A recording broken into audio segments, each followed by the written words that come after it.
तो गाइज हमारा ये नेक्स्ट पार्ट आ चुका है। तो फाइनली आप लोगों के 2 मार्क्स के क्वेश्चन कुछ बचे हुए थे एंड जितने मैंने बताए हैं, क्योंकि यार वो इतने ज़्यादा क्वेश्चंस हैं ना, मतलब 6 पार्ट आप समझ सकते हो, ये पूरे पार्ट रखे हैं। मैंने दिखाऊं तो अगर मैं पेपर में नहीं दिखा सकता, लेकिन इससे आपको फ़ोन में ज़रूर दिखा सकता हूँ। ठीक है, तो ये देख सकते हो आप लोग पूरे ये पार्ट्स हैं। यहाँ पर मैं पास से दिखा देता हूँ। ठीक है, यहाँ पर ये पूरे क्वेश्चंस दिए गए हैं रियल पेपर के। तो यहाँ पर 11वीं का ये रियल पेपर रखा हुआ है एंड फिर ये 12वीं का सेट ए रखा हुआ है एंड ऑल। ठीक है, तो यहाँ पर आप लोगों को ये थोड़ी देर में बता देंगे, है ना। लेकिन उससे पहले यार आप लोग इसको देख लो। ये यहाँ पर पूरा पेपर तो नहीं दिखा सकते, क्या करें। ठीक है, यहाँ पर मोड़ना ही पड़ेगा, इसलिए मैंने आपको इसकी फ़ोटोज़ अलग क्लिक करके रखनी हुई हैं। ओके, तो यहाँ पर पहले तो सबसे पहले हम यहाँ पर क्वेश्चंस देख लेते हैं। हमारा फर्स्ट क्वेश्चन होता है, लेकिन गाइज आगे बढ़ने से पहले आपको कल का जो आपको जो सेट है यहाँ पर मैं आपको यहाँ पर क्लियर करके दिखा देता हूँ। ठीक है, एक तो कैमरा क्वालिटी इतनी गंदी आ रही है ना। यहाँ पर समपराश्री विलयन किसे कहते हैं, हमारा सेट है। तो यहाँ पर हमने आपको कल क्वेश्चंस करा लिए हैं, फिर से रिवाइज कर देते हैं कि जिस बच्चे ने नहीं देखे होंगे तो प्लीज़ देख लो, क्योंकि पूरे क्वेश्चन यार इसी से आने वाले हैं। क्योंकि अब हमें पता चल गया क्वेश्चन सेट में आ रहे हैं, तो हमारे पास ये सेट वगैरह सब आ चुके हैं। ठीक है, ये देख सकते हो यार, ये मैं फेक कभी नहीं देता यार। ठीक है, ये मत सोचना कि टॉपर सॉल्यूशन यार तुम भी प्रिंट करा रहे हो, तो नहीं, अपन प्रिंट वगैरह नहीं कराते हैं। ठीक है, ओके। तो यहाँ पर हमारा क्वेश्चन है समपराश्री विलयन किसे कहते हैं। यहाँ पर हम फ़ोन रख देते हैं हम अपना, एंड उसके बाद हमारा यहाँ पर लिखा था समपराश्री विलयन, ये दिखा देते हैं। हाँ, ये रहा आपका समपराश्री विलयन, यहाँ देख सकते हो। ठीक है, 2017, 2020 और 2009 में पूछा गया था। ये आपका आएगा कंफर्म। वे 2 बिलियन जिन्हें अर्धपारगम झिल्ली से पृथक करने पर परासरण नहीं होता, मतलब वे 2 बिलियन जिन्हें अर्धपारगम झिल्ली से पृथक करने पर इनका परासरण नहीं होता, समपराश्री विलयन कहलाते हैं। सिंपल है, मतलब अर्धपारगम झिल्ली से पृथक करने पर इनका परासरण नहीं होता, अर्धपारगम झिल्ली कहलाते हैं। इसका एक बॉन्ड ऑफ समीकरण के नियम के अनुसार पी बी बराबर पी डैश वी डैश हो जाएगा, जहाँ पी बराबर पी डैश, वी बराबर वी डैश। ओके, अब चलो नेक्स्ट क्वेश्चन देख लेते हैं। यहाँ पर हमारा है नेक्स्ट क्वेश्चन है विलयन किसे कहते हैं। तो ये भी देख लेते हैं। विलयन यहाँ ऊपर ही दिया गया है, विलयन किसे कहते हैं, यहाँ पर जूम कर लेते हैं। ठीक है, 2 या 2 से अधिक पदार्थों के समांगी मिश्रण को। ठीक है, यहाँ पर आपको इतना ऐसा याद नहीं करना है, ये थोड़ा टफ डेफिनेशन है, आपको इतना याद करना है। देखो मैं दिखा देता हूँ, 2 या 2 से अधिक समांगी मिश्रणों को विलयन कहते हैं। सिंपल इतना लिख दोगे आपको नंबर पूरे मिल जाएंगे। ओके, उसके बाद आप लोग ये भी लिख सकते हो विलयन के 2 घटक, विलायक और विलेय, और आप इसको भी लिख सकते हो अगर आपको एक्स्ट्रा क्वेश्चन पूछा। नेक्स्ट क्वेश्चन देख लेते हैं हम, सांद्रता के आधार पर विलयन का वर्गीकरण कीजिए। ठीक है, सांद्रता के आधार पर विलयन का वर्गीकरण करना है, तो ये हमारा पर यहाँ हो जाएगा सांद्र विलयन, तनु विलयन, और उसके बाद यहाँ पर 2 विलयन और बचे, 3 और बचे, संतृप्त, असंतृप्त विलयन, संतृप्त विलयन, और उसके बाद यहाँ पर हम आ जाता है अति संतृप्त विलयन। ओके, इसके बाद हम लोग नेक्स्ट क्वेश्चन देख लेते हैं, जल्दी जल्दी करते चलेंगे। नॉर्मलता की परिभाषा लिखिए, फिर उसके बाद मूल प्रभाज किसे कहते हैं, हेनरी का नियम। ओके, तो यहाँ पर हमारी नॉर्मलता, ओके यहाँ पर देख लेते हैं नॉर्मलता की परिभाषा, ये लिखी है, स्क्रीनशॉट लेते चलिए। नॉर्मलता की परिभाषा आप लोग कर लीजिए। उसके बाद हमारा यहाँ पर था मूल प्रभाज किसे कहते हैं, ये मूल प्रभाज हो गया। इसी के बाद हमारा ये हेनरी नियम, ठीक है, हेनरी नियम ये हो गया हमारा यहाँ पर। उसके बाद हेनरी का नियम, यहाँ पर स्क्रीनशॉट ले लो, बस इतना ही लिखना है, ये 2 लाइन और ये डायग्राम, यहाँ पर हमारा हेनरी नियम खत्म हो जाएगा। ओके, हेनरी नियम हो गया। एंड इसके बाद हमारा इधर ही पे आता है, ठीक है, यहाँ पर और निकाल लेते हैं, कॉलरास का नियम, विद्युत अपघट्ट किसे कहते हैं, संचारण किसे कहते हैं। मैंने आपको सभी करा दिए थे, कल की वीडियो अगर नहीं देखी तो वो देख लेना। अब इसके आगे का सेट कंटिन्यू करते हैं। ठीक है, ये मैंने आपको सभी करा दिए थे, ठीक है, सभी पूरे टोटल। अब यहाँ पर आपको मतलब जो अभी नया सेट है जो आपको पढ़ना है, अब पढ़ना है, वो और कंप्लीट करा देते हैं। तो ये रहा हमारा नया सेट। ठीक है, यहाँ पर अपन लोग निकाल लेते हैं, ये रहा। ठीक है, यहाँ पर हमारा पहला क्वेश्चन क्या बोल रहा है, कीलिट निकाय क्या है। ठीक है, कीलिट क्या है, यहाँ पर देख सकते हो कीलिट क्या है, तो आपको यहाँ पर दिखा देते हैं कीलिट। ठीक है, यहाँ से आपको करना है। ओके, तो ये रहा आपका आंसर, कीलिट क्या है। इसकी 2 डेफिनीशन है, ये आपकी एनसीईआरटी बुक की डेफिनीशन है। जल्दी जल्दी लिखा है तो राइटिंग खराब आ रही है यार। ठीक है, धातु या धातु आयन के साथ संयोजन कर जब कोई बहुदंतुल लिगैंड चक्रीय संरचना वाला अणु बना लेता है तो उसे एक यौगिक कीलेट कहते हैं। और ये एनसीईआरटी यानी कि आपकी एनसीईआरटी बुक की डेफिनेशन है, जिसके आपको 1 नंबर भी नहीं कट सकता। जब एक द्विदंतुर अथवा बहुदंतुर लिगेंड अपने 2 या 2 से अधिक दाता परमाणुओं का प्रयोग एक साथ एक ही धातु आयन में आबंधन के लिए करता है तो कीलेट लिगेंड कहलाता है। ये इजी है, इसके फुल मार्क्स मिलेंगे, मार्क्स दोनों ही के मिलेंगे, लेकिन इसके आपका पूरे चांसेस मिलेंगे, ठीक है। उसके बाद हम लोग नेक्स्ट क्वेश्चन की बात कर लेते हैं। उप सहसंयोजी यौगिक क्या है, 2 उदाहरण दीजिए, ठीक है। यहाँ पर हम लोग देख लेंगे उप सहसंयोजी यौगिक क्या है, 2 उदाहरण दीजिए। ऊपर ही क्वेश्चन लिखा है, यहाँ दिया है केंद्रीय धातु परमाणु या आयन से जुड़े लिगेंड की अधिकतम संख्या को उप सहसंयोजी संख्या कहते हैं।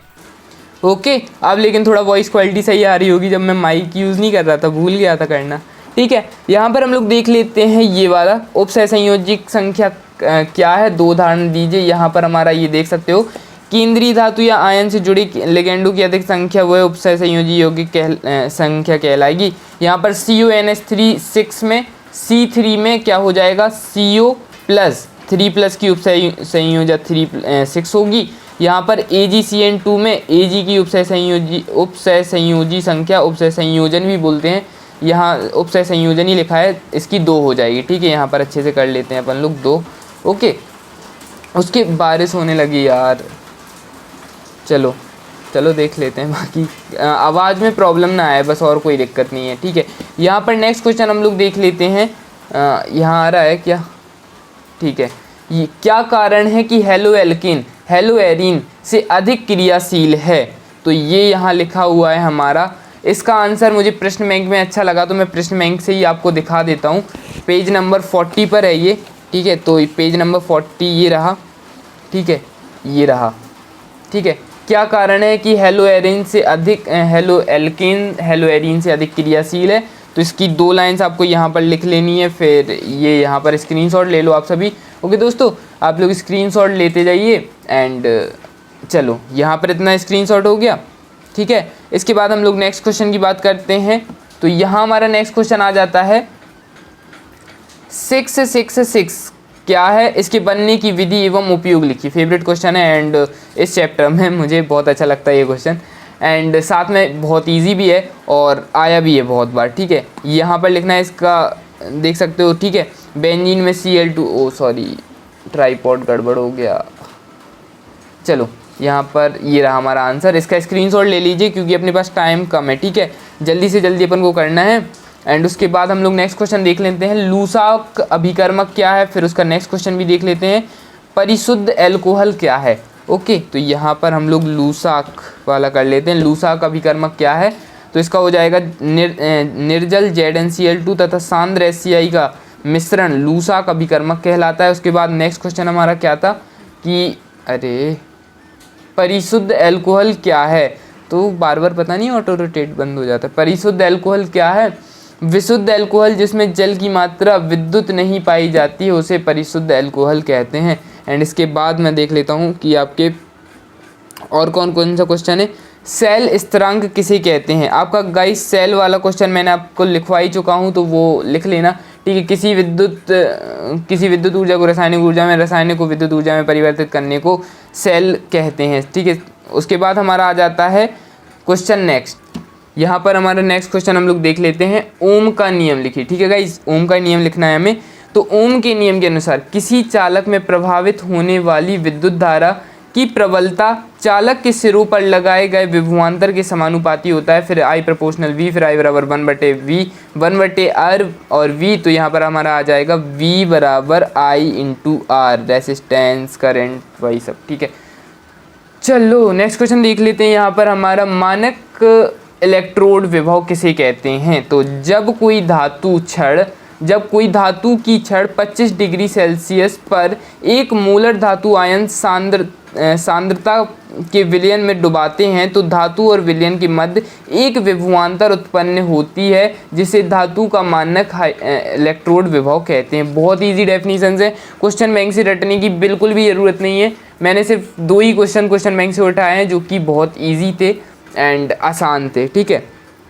नेक्स्ट क्वेश्चन हमारा आ जाता है नेक्स्ट क्वेश्चन ये रहा, द्विक लवण किसे कहते हैं। ठीक है, द्विक लवण भी देख लेते हैं यार, सभी इजी इजी हैं, छोटे छोटे क्वेश्चन है, ये 3 मार्क्स में आने लगे अब। ठीक है, 3 मार्क्स वाले क्वेश्चन है ये। ऑर्गेनिक आ गई है आपकी। ठीक है चलो, द्विक लवण किसे कहते हैं, ऐसे पदार्थ जिन्हें जल या किसी अन्य विलायक में घोले जाने पर अपने अवयवी यौगिकों में टूट जाते हैं, अर्थात अपनी पहचान खो देते हैं, द्विक लवण कहलाते हैं। ठीक है, ये यौगिक केवल क्रिस्टलीय अवस्था में पाए जाते हैं। उसके बाद हम लोग नेक्स्ट क्वेश्चन देख लेते हैं। नेक्स्ट क्वेश्चन है हमारा, कीलेट क्या है। ठीक है, कीलेट बताना है, कीलेट क्या है। तो ये हमारा आंसर यहाँ पर हम लोगों ने पहले ही पढ़ लिया था कीलेट अभी, क्योंकि वो दूसरे सेट में और इस सेट में बिल्कुल सेम है। एंड फिर उसके बाद हम लोग देख लेते हैं, देखो ये सेट के क्वेश्चन बिल्कुल सेम कर रहे हैं। ठीक है, 6 क्या है, हेलोजन हेलो एल्काइन में क्या है, द्विक लवण, लिगेंड किसे कहते हैं, लिगेंड और बचा हुआ है, सभी क्वेश्चन सेम आ रहे हैं यार, पूरे सेट आ गए हैं, तो क्वेश्चन तो मैच करेंगे ही।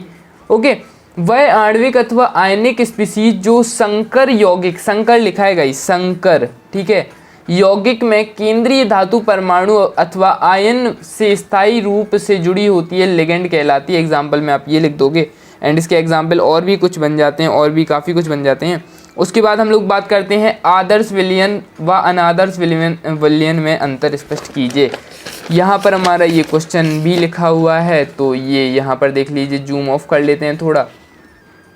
चलो, यहाँ पर आदर्श, ये विलयन सभी सांद्रता एवं ताप पर राउल्ट के नियम का पालन करते हैं, ये विलयन सभी सांद्रता एवं ताप पर राउल्ट के नियम का पालन नहीं करते हैं। इनके बनने पर आयतन के मान में कोई परिवर्तन नहीं होता है, इनके बनने पर आयतन के मान में परिवर्तन होता है। और इन विलय और विलायक को मिलाने पर ऊष्मीय परिवर्तन नहीं होता, विलय और विलायक को मिलाने पर ऊष्मा का परिवर्तन होता है। इनमें एंथैल्पी परिवर्तन नहीं होता, डेल एच बराबर 0 होता है, इनमें एंथैल्पी परिवर्तन होता है, यानी कि del H not equals to 0। Okay चलो, एंड इसके बाद गाइज ये रखे हुए हैं, देखो आप सभी के पेपर ये रखे हुए हैं। ठीक है, ये 11th क्लास का भी है। ठीक है, चलो, एंड उसके बाद हम लोग बात करते, अब ऐसे नहीं दिखा सकते, नहीं तो ये वाला दिखा देते। ठीक है, ये रखे हुए हैं पूरे, है ना, तो अब क्या ही कर सकते हैं यार। ठीक है, परमिशंस भी होती है एक चीज़। एंड इसके बाद हम लोग बात करते हैं अपना नेक्स्ट क्वेश्चन के बारे में। तो यहाँ हमारा नेक्स्ट क्वेश्चन आता है, कौन सा, यहाँ तक तो हमारा हो गया। निम्न को परिभाषित कीजिए, संपराश्री विलयन और अर्धपारगम झिल्ली। संपराश्री विलयन मैंने आपको बता ही दिया है, जो कि मैं फिर से बता देता हूँ अगर कंफ्यूज मत हो। ये रहा संपराश्री विलयन, जूम कर लो। ठीक है, हर बार सेट में एक क्वेश्चन, एक देखो एक पेपर में 2 बार पूछ रहा है ये संपराश्री विलयन। ठीक है, यहाँ पर इसके बाद हम लोग बात करते हैं अर्धपारगम झिल्ली। ठीक है, यहाँ पर हम लोगों ने लिख दिया है प्रीवियस पेज। ठीक है, यहाँ पर लिख दिया है प्रीवियस की पेज, यानी कि पिछला पेज। उसके बाद अर्धपारगम झिल्ली, ऐसी झिल्ली जिसमें से होकर विलायक के अणु तो निकल जाते हैं, यहाँ पर ये लगा हुआ है। ठीक है, विलायक के अणु तो निकल जाते हैं लेकिन विलय के अणु नहीं निकल पाते, अर्धपारगम झिल्ली कहलाती है। उसके बाद हमारा ये और कुछ बचा हुआ है, नहीं गाइस, ख़त्म हो गए हैं आपके सभी क्वेश्चन। ये एक पार्ट और बचा है, लास्ट पार्ट बचेगा आई थिंक, उसमें आपका टोटल कवर करवा दिया जाएगा। इतना याद कर लिया, आपका 60% कोर्स ख़त्म हो गया, अब बचा है ओनली 20%। तो इतना याद कर लो, जब तक रात को वीडियो आ जाएगी तो वो कंप्लीट करके सुबह आराम से सोना और सुबह पूरा रिवीजन कर लेना। आपके पास 6-7 घंटे ईजी होते हैं। ठीक है, ईजिली होते हैं, बस अभी के दिन तो पढ़ाई करना है यार, फिर कौन सा दिवाली आ जाएगी, फिर एंजॉय करना। ठीक है, थोड़ी मेहनत करना पड़ेगा, बाकी फिर तो एंजॉय है। तो बस अभी मेहनत कर लो थोड़ा बहुत, फिर उसके बाद मिलकर ठीक है, दिवाली है यार, फिर तो आराम से कुछ नहीं, है ना। ओके, तो आई होप ये वीडियो बनाने में मेहनत तो मुझे लगी है, तो शेयर भी आप लोग कर दोगे। और 27,000 के बहुत करीब हैं यार, प्लीज़ जल्दी से करा दो 27,000 प्लीज़ ना, जिसको शेयर करना है करो प्लीज़। सब्सक्राइबर चाहिए मुझे 27,000 प्लीज़। Okay, bye bye.